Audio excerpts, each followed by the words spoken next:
starter først. Vi i sejladsledelsen er i tvivl om, hvordan flertallet af deltagerne helst vil starte. Vi er også i tvivl om, hvilken vej rundt om Fyn, der er mest stemning for. Derfor har vi lavet et spørgeskema på bagsiden af glasudleveringstalongen, så I her kan få en demokratisk medbestemmelse på startrækkefølgen og omsejlingsretningen. Lov os at gøre jer den ulejlighed og give jeres mening til kende her. Vi kunne finde på at rette os efter det. I dagens anledning har Karup Vejrcenter lavet en speciel vejrudsigt for det fynske område. Og de er meget gavmilde i Karup. Den er udarbejdet her kl. 10 i formiddag og gælder lige indtil søndag kl. 24. Med hensyn til vinden, så lover de en sydvestlig vind 10-12 sekundmeter. En overgang i eftermiddag lidt aftagende, men til aften drejer vinden til syd, tiltagende til 10-13. Lørdag morgen, vinddrejning til sydvest eller vest, 8-10 meter i sekundet. En overgang lørdag, måske op nordvest, op til 14 sekundmeter. Men for at det skulle blive sjovt, så siger de til aften drejende til syd eller sydøst, aftagende til 4-8 sekundmeter. Og det var jo så lørdag. Natten til søndag, skiftende 3-7 meter i sekundet. Og for dem, som ikke er blevet færdige der, så siger de, søndag frisker vinden op fra nordvest til 10-14 sekundmeter. Så I skal ikke komme og sige, at I kommer til at mangle noget. Strømmen i Lillebælt er ifølge Fredericia Lodseri så ukonstant, at I ikke tør sige noget om den. Men det oplyser, som hovedretning følger strømmen vindretningen.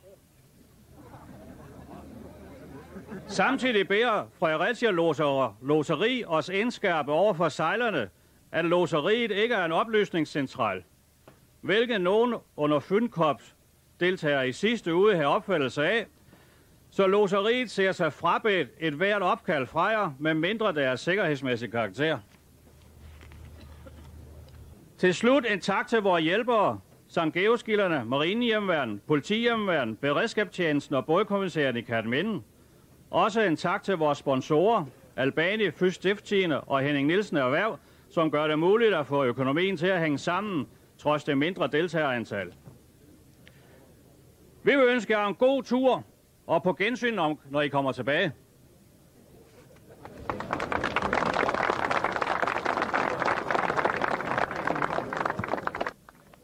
Klapsejl selver fra cirka 2.500 spændte sejlere, men må ikke en og anden også havde lidt kriblen i maven, og skulle ud til cirka en luft på op til 14 sekundmeter, og med kryds hele vejen ned til Lillebælt, måske hele vejen ned til Bogø.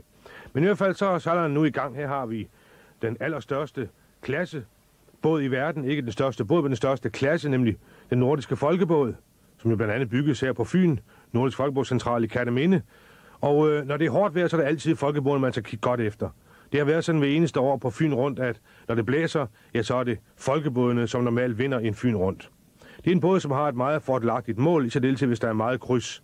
Båden bærer jo ikke spiler, så der skal helst være meget kryds for, at folkebådene de kan vinde. Så det er ideelt ved at få folkebåden i år. Lad os se, om ikke det også skulle lykkes for dem måske at vinde denne Fyn rundt. Starten netop gået, og som sædvanligt så er der utrolig mange dygtige sejlere blandt folkebådene. Så stor en klasse mødes ofte til danske og europæiske og verdensmesterskaber, til guldpokaler. Altid 70, 80, 90, 100 både samlet. Utrolig godt sammenhold blandt folkebådssejlerne, og det er dygtige sejlere. Jeg oplever man virkelig den tætte kamp mellem helt ens både i en stor klasse. Og det er det, som tiltrækker mange mennesker. Derfor køber man folkebåd. Og folkebådens motto, det er jo blæsevejr med blæsevejr, fulde sejl jeg altid bærer. Så den kan klare sig også, når det blæser. Vi hopper her til næste start. Båden her med F'et, det er ikke en folkebåd, det er i hvert fald en moderne udgave af en folkebåd. Det er en glasfiberbåd.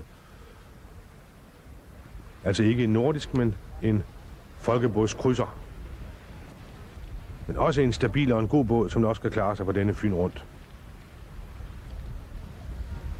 Jeg ser her, der arbejdes hårdt. Starten netop gået.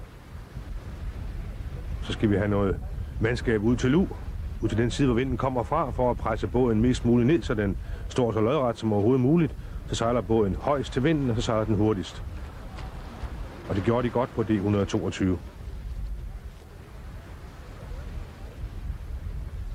Mange af starterne har jo forskellige både. Her har vi båden lidt længere fremme. Vi kan også se her, at der er forskellige bådtyper. Samlet til start her, der startes hver 5. minut. Første start gik kl. 14.00, sidste start kl. 15.55. Så er samtlige knap og naps 600 både sendt ud på Fyn rundt. Der var dog nogle både, der ikke nåede frem til starten. De blæste inde til deltid i de vestsjællandske havne. Det var for hårdt at komme herover. Ja, der er mange ting at foretage sig til en Fyn rundt. Der er som sædvanligt flere tusind tilskuere på stranden i Korshavn, og børnene skal også have tiden til at gå. Man kunne jo ride sig en tur, for eksempel. I hvert fald udstyret det, der er i orden.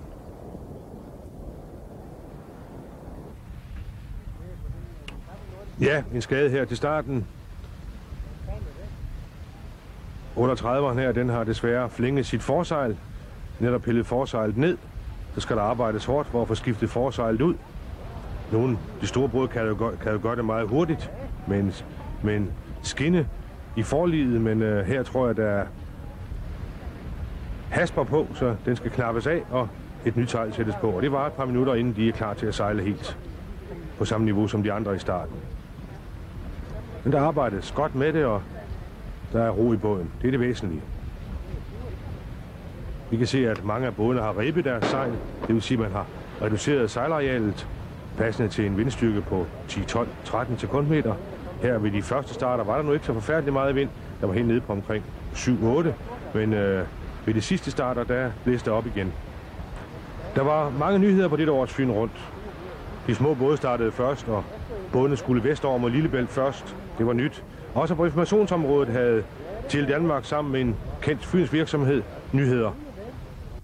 Det vi gerne har villet med dette arrangement, det er at sørge for, at en bredere publikumsskare kan få lidt glæde af kapsejlads, så de kan følge med i, hvad der sker. Og derfor har vi nu, hvor vi har mulighed for at overføre data via det mobile kommunikationsnet, der kan vi positionere de forskellige både, således at vi på et kort på en skærm kan se, hvor de er, og vi kan fokusere på dem hele vejen rundt omkring Fyn, så vi i detaljer kan følge deres kamp indbyrdes. Men det er jo ikke alle bådene, vi kan se, vel? Der er jo små 600 både med her, det er ikke dem alle sammen. Det er korrekt, nej.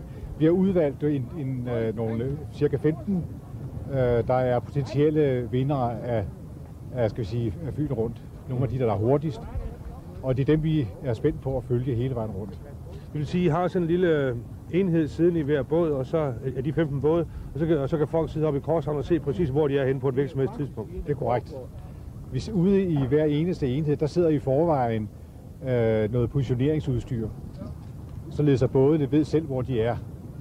Men det signal, det kan overføres til vores udstyr, som er der har vi en mobiltelefon installeret med antenne og med strømforsyningsenhed i, og så kan vi sende positionen hjem her centralt, her til Korshavn, hvor vi så kan følge positionen. Og når du siger positioneringsudstyr, så menes det der med dækka eller satellitnavigation, hvad det nu måtte være, det er nemlig rigtigt. Præcis skal sige, hvor båden er henne. Lige præcis.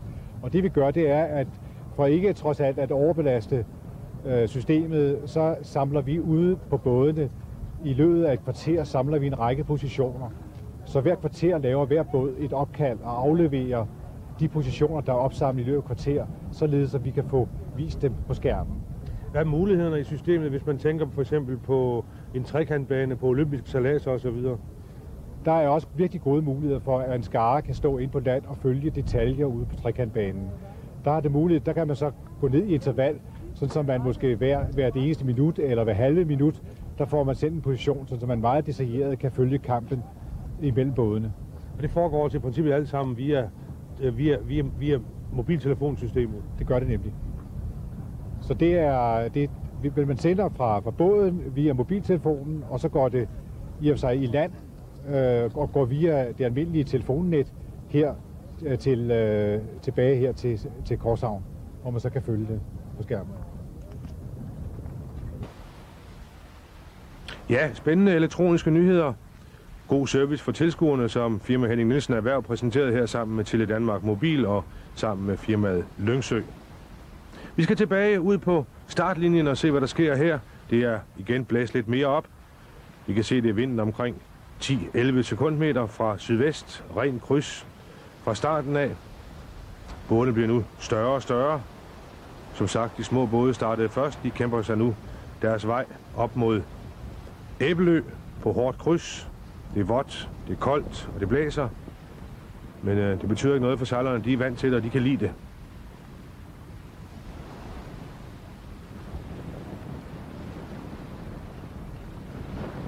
Meget forskel på, hvor meget sejl bådene kan bære. Nogle både, de har rebet kraftigt ned. 1 reb eller 2 reb sat i storsejlet. Andre både, de har fuld sejlføring, fuld storsejl. Det afhænger både af, hvor stiv båden er, hvor meget den kan bære af sejl, men også af, hvordan båden sejles, hvor dygtig mandskabet er, hvor tæt man kan sejle til vinden. Vi kan også se forskellen typisk i riggene. Nogle rigge har et forsejl helt til tops i masten. Andre rigge, det er såkaldte fraktionsrigge, hvor sejlet kun går måske 3/4 eller 4/5 op af masten. Den moderne rigtype anno 1994, det er jo en fraktionsrig, altså en rig, hvor forsejlet kun går delvis op af masten, men storsejl, det så er større.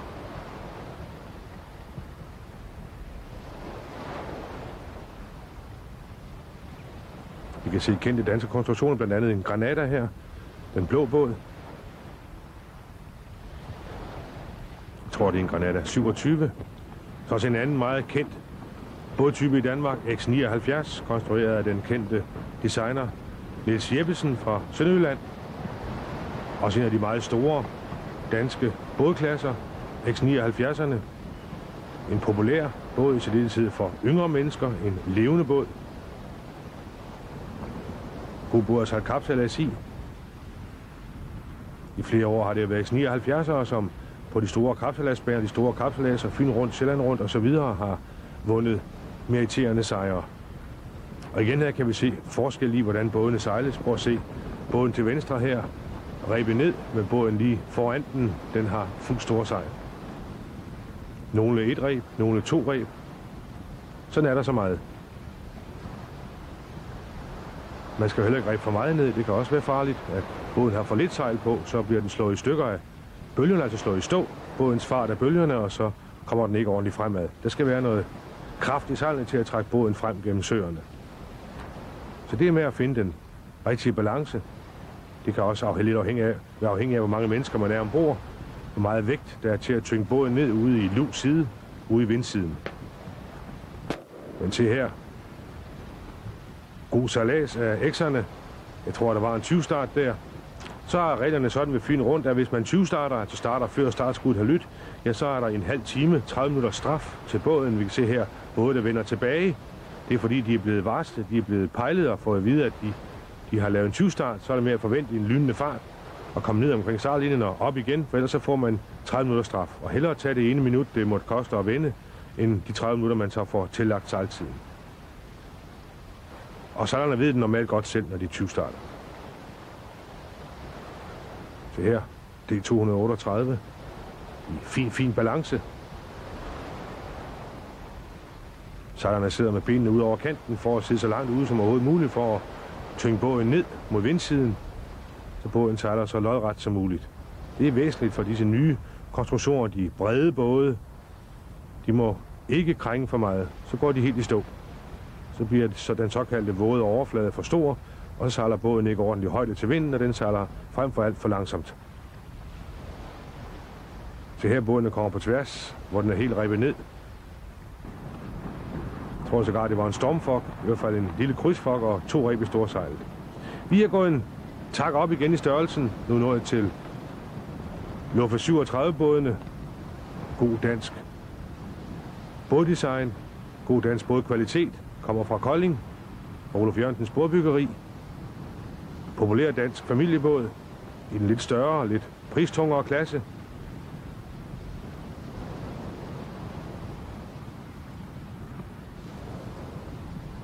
Der er også andre både her i starten, men jeg tror, der er flest Luffe 37'ere, så det fortæller vi lidt om dem. Jeg tror også, der var en Matcher blandt ind i. En Matcher 31, som jo har vundet flere store sejladser. En ny konstruktion af Jesper Skovnborg.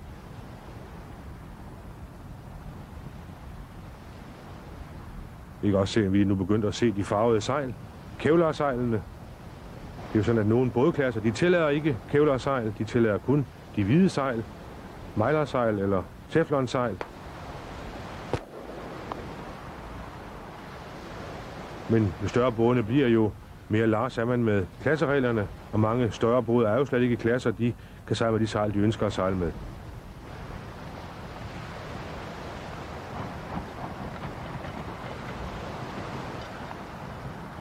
Og igen kan vi se forskellen i den måde, man sejler båden på. En med rebestorsejl og en med fuld storsejl. Så kan vi prøve at sammenligne her og se, hvem der sejler bedst. Hvem der kommer hurtigst fremad. Besætningen hurtigt ud og sidde ud til Lu her i båden til højre, der har fuld storsejl, og han går god højde. Det vil tyde på, at båden, der har rebet ned, han har rebet for meget. Men lige nu ser det ikke ud til, at han har rebet for meget, det tror jeg, fordi han falder for meget af.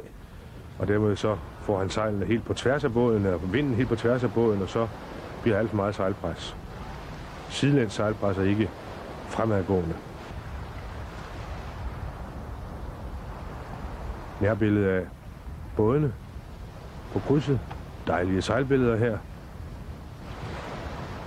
Se hvor agterlidet det slår i storsejl. Det bør det ikke gøre. Man skal stramme den såkaldte lisselin, som sidder bær til storsejl lodret op. Det kan man stramme helt til, så holder storsejl op med at blafre. Det skulle nok gøre der på Luffe 37'eren. Det er, hvor der arbejdes i en vending. Man vender over, får vinden ind fra den anden side. Det er det, der derfor det hedder kryds. Man krydser først den ene vej op mod vinden, og så den anden vej op mod vinden. Så bevæger man sig cirka en 35 grader fra vindøjet i kryds op mod vinden. Kontrast 36 her. Vi er nu i den næste start. Også Bianca-både fra det jo desværre konkurslukkede Bianca-værft i Rudkøbing. Er der jo i tidernes løb udgået masser af højkvalitets sejlbåde, i særdeleshed i senere år solgt til det tyske marked og til chartermarkederne i Sydeuropa.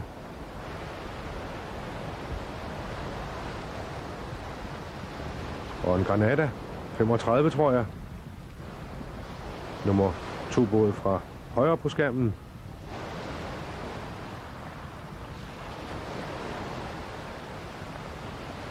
Båden med endet midt i skærmen, en Najade. Vi er nået op i både, der er mellem 35 og 40 fod nu. Det er ved at være de store både, som skal til afsted.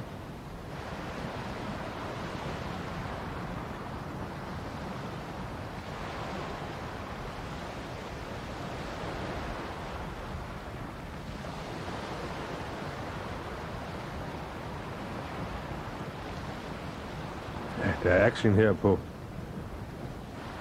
startlinjen, som jo ligger ganske tæt. Hvis nogle af seerne endnu ikke har prøvet at overvære en fin rund start, så skulle man tage at gøre den næste år. For der sejles i slutningen af maj måned i forbindelse med en helligdag i øvrigt. Det er en stor oplevelse at være i naturhavnen på Korshavn og opleve det dejlige liv, der er omkring Odense Sejlklubs traditionsrige kapsejlads Fyn Rundt.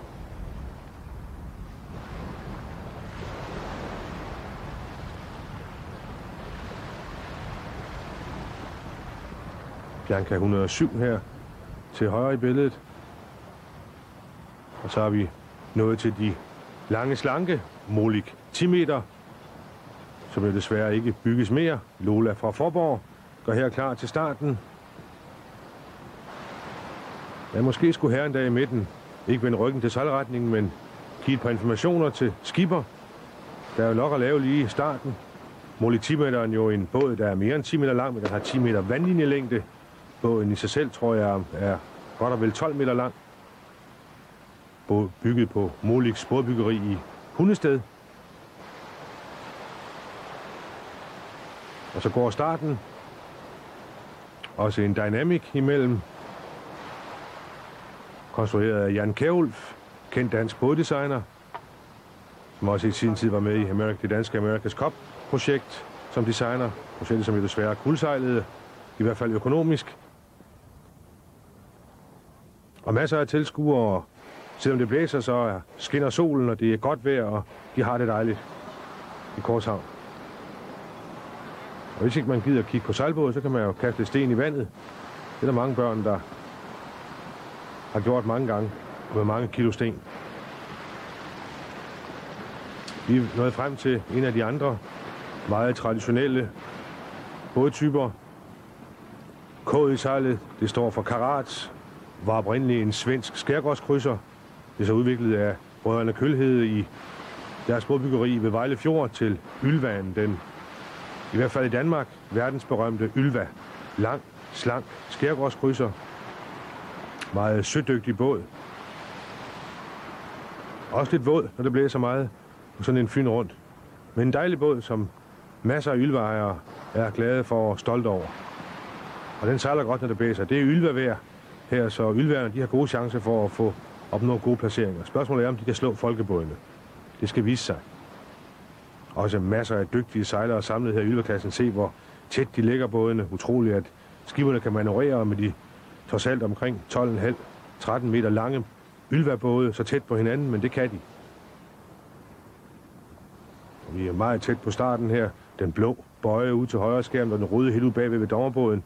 Det er derigennem har vi mållinjen og startlinjen.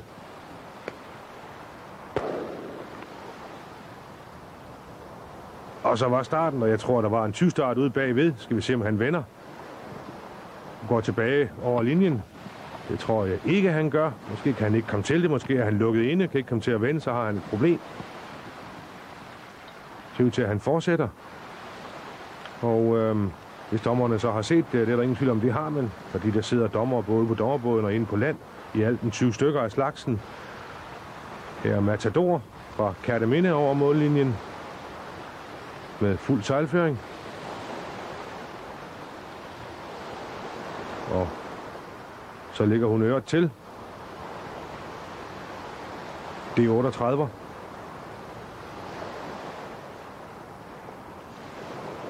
Kommet i skrapt selskab med ylvasejlerne. Her er et kig fra Korshavn og i retning sydvest ind mod Odense Fjord. Op i nærheden af Æbelø. Den vej skal sejlerne jo. Og de skal sidde her på kanten af deres båd de næste 10, måske 12 timer. Lad os se en meget spændende duel her mellem Miss Pepper fra Kerteminde og en tysk båd, Miss X. En X-båd. Den tyske båd går forbi mållinjen og presser Miss Pepper, så hun ikke kan komme til at vende. Ligger faktisk her, og jeg tror, at mandskabet de er frustrerede, de er rasende. De kan ikke komme til at vende. De kan ikke komme indenom, for der er der land. Vi kan se målmærket her til venstre i billedet. Så vender den tyske båd endelig over. Meget, meget dårligt sejlet af tyskerne. Vender de endelig over. Opnår intet ved at presse både sig selv og Miss Pepper over mållinjen uden for startområdet. Udover at de får en meget dårlig start. Og tyskerne så igen sejlfart og styrfart og tilbage over linjen. Men og i gang med Miss Pepper, de er blevet frustrerede. Lige et billede af en Ravage 36. Ragnarok til venstre i billedet nu. Men hvad sker der med Miss Pepper? Jeg tror, der er panik på Kertemindebåden. Ja, der kommer hun. Har fået vendt båden, skiberen, og nu tilbage mod mållinjen. Og drejer rundt her igen, men hvorfor nu det? Man skal jo indenom startbøjerne, herr skipper og rorsmand. Jeg ved ikke, hvad der skete, men jeg tror, der var en, der mistede overblikket der. Nu skal man ned en gang til, og tiden den går. Først skal man have fart i båden for at få styrefart, så man kan vende båden. Og man er meget tæt på land. De svæver på randen af en grundstødning her. Skal have sejlfart for at komme den anden vej rundt. Vender sig over stag, som det hedder. Ud med sejlene, slæg ud. Storsejl og forsejl, så vi kan få styrefart og komme tilbage. Jeg tror ikke, de er ret glade for hinanden. Se, hvor der er panik ombord. Der sker en masse ting på én gang. Der siges nogle grimme ord lige nu. Men om et øjeblik, så er de i gang, tror jeg, og så falder roen over båden, og så skal der bare sejles, og så skal de nok hente det ind igen. Dygtig besætning på Miss Pepper. De skal nok klare det. Og her så tilbage over mållinjen, og rundt, vender og ind med sejlene. Nu skal der trækkes. Nu skal der bestilles noget.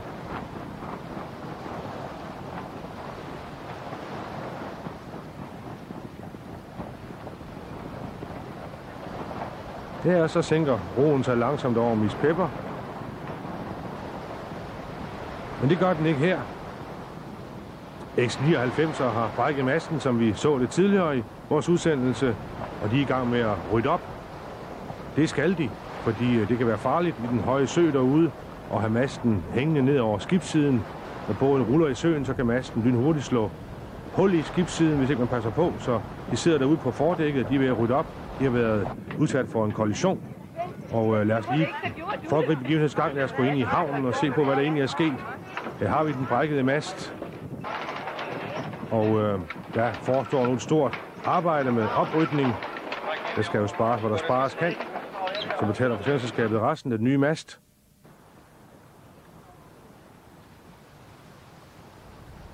Vi skal tilbage til startområdet. Her med billedet af Rainbow 42 Libres. Ren pigebesætning. Der har været sagt mange sjove ting og mange spydigheder omkring Libres. For eksempel så påstod man jo sidste år på Fyn Rundt, at bådens motto det var tab og vind med samme bind. Kan vise, om det nu også passer. I hvert fald en dygtig pigebesætning, som har fundet sponsor til en stor og dyr sejlbåd. Vintertur her, en af broskraberne, Danmarks største, og nok også hurtigste kapsejler, sammen med den, der kommer herud til venstre, på 2 buksesnækkeren. Båden her Kielgasten, den tidligere Mathis. Båden havde en grundstødning kort før ankomsten til Korshavn, så modigt, at man med skipper Peter Reitz ved roret turde sejle. Igen Libres med alle pigerne ombord. Libres venter til sidste øjeblik med at sætte forsejl, har en forgas siddende ude på fordækket. Kan vi se størrelsesforholdene mellem Vintertur og Libres. Vintertur er små 60 fod stor, hvor Libres kun er 43 fod. Og så masterhøjden. Vintertur med sin næsten 26 meter mast. Libres med omkring 20 meter mast. Også her til venstre Rainbow 42 Moleraceren. Nu tidligere sejlede under navnet Albani for Odense Sejlklub og for Kerteminde Sejlklub. Nu hjemmehørende i Juelsminde. Men se en gang her. Kæmpe jollen, kæmpe raceren. Vintertur. Ind i billedet her, midt i billedet nu. One-off BB'eren fra Vejle. Nu under navnet Albani. Med skipper Hans Ebler. Båden er nok mest bygget til lette vinde, ikke til det hårde vind, der er her. Det viser der også senere i sejladsen, at båden måtte udgå med flænget storsejl. Det behøver ikke være bådens konstruktionsskyld, det kan være en fejl i sejlet.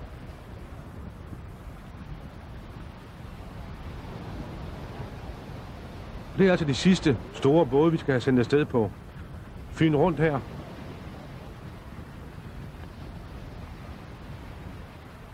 Vi plejer jo gerne at blive anklaget for, at vi kun koncentrerer os om de store både, om reklamebådene på Fyn Rundt. Vi håber, at vi med denne udsendelse har sat en stopper for de klager, for her synes jeg, at vi har forsøgt at dele sol og vind lige for nu at blive sejlersproget. Prøv at se en gang forskel i størrelse mellem Concordia, som ligger her lige bagved på 2 buksesnækkeren på Concordia. Også en stor båd på 38 fod, tysk, meget hurtig båd, som der også vandt sit løb. Netop løb i løbet her med Buksesnedgeren og Vintertur og Moleraceren og Albani og Libresse, hvad de nu hedder. Kielgasten. Prøv at se størrelsesforskellen. Nu er starten gået, og den store båd Buksesnedgeren har fået en fin start. Nu er den lille båd Concord nødt til at vende snart, så kommer han i læg, og så er det skidt. Også Moleraceren har fået en fin start herude til højre i billedet. Der kommer Albani. Det er lidt specielle storsejl. Ligner meget storsejlet på en flerskovsbåd med en meget stor kappe øverst i sejlet. Vintertur har fået en dårligere start, men se, nu er der ved at komme gang i båden. Der arbejdes febrilsk af den 16 mand store besætning. Nu skal båden trimmes op. Nu skal vi op på 9,5 knop, som båden går på kryds, højt til vinden. Det, som har ændret tidligere tiders resultater mellem de to store både, det er, at man har fået bedre styr på Vinterturs krydsegenskaber. Se her en vending. Så er der 16 mand, der skal arbejde sammen. Og man skal vende omkring 270 kvadratmeter sejl. Libresse har fået en god start også, er stadigvæk foran. Men det bliver den ikke ved med at være. Det skal den heller ikke. Den har et meget lavere mål.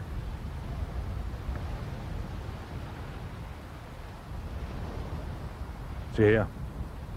Pragtfulde billeder af den kæmpe store Vintertur. Se hvor flad båden er. Og hvor stor den er. Vi skal have en tur tilbage til Ove Sørensen, kaptajnschefen. Skal Fyn rundt igen op på 1200 både. Ja, nu tror jeg aldrig nogensinde, vi kommer til at opleve en Fyn rundt med 1000 både mere. Vi er heller ikke sikre på, at vi synes, at vi har lyst til det.